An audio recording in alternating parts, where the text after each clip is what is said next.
Iran has been always open to diplomacy. And I think we have a very good record of that. Contrary to Americans, that their record is very bad and very negative. You know, this is the second time that we negotiated with Americans and they decided to attack us right in the middle of negotiation. So the first, rocket or missile or whatever that they fired hit the negotiation table. It happened exactly the same last June. We had another experience. We negotiated with them together with other members of P5+1, and we concluded the deal in 2015. And it was the US who withdrew with no justification, with no reason. And Iran remained committed to that deal as long as it was, in place. So nobody can question Iran's, good faith and readiness for diplomacy, for talks. There is no victory in this war. And they have not been able to achieve their targets, and they cannot achieve their targets in the coming days. As long as they continue, they cannot achieve anything.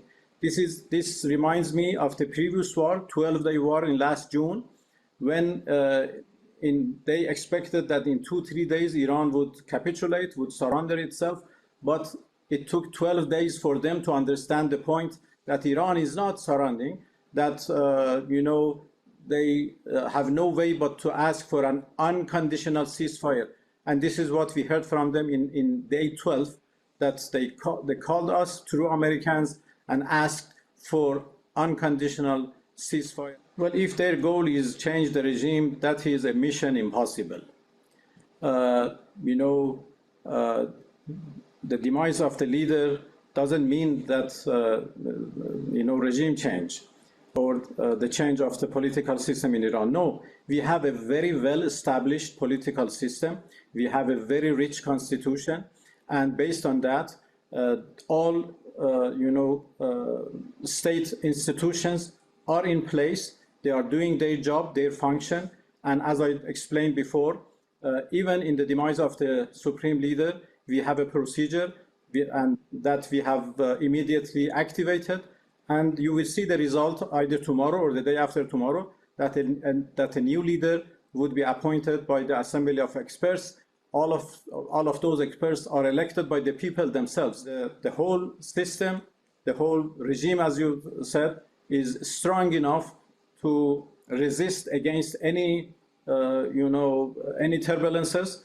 And as you see, we lost some commanders, top-ranking military commanders, but they were immediately replaced because everything is very well established in Iran. Actually, as you know, we have no problem with our countries in the other side of the Persian Gulf. We have friendly relations and good neighborly relations with all of them, and we are determined to continue these relations.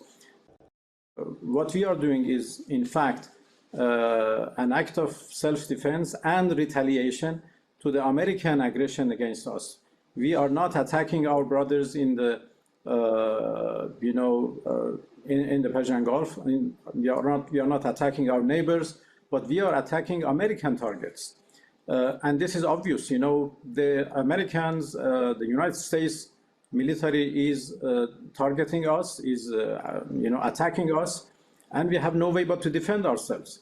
And of course, we cannot hit any target in the territory of the United States, so we have to deal with their bases in the region and the facilities or installations they use in the countries of the region.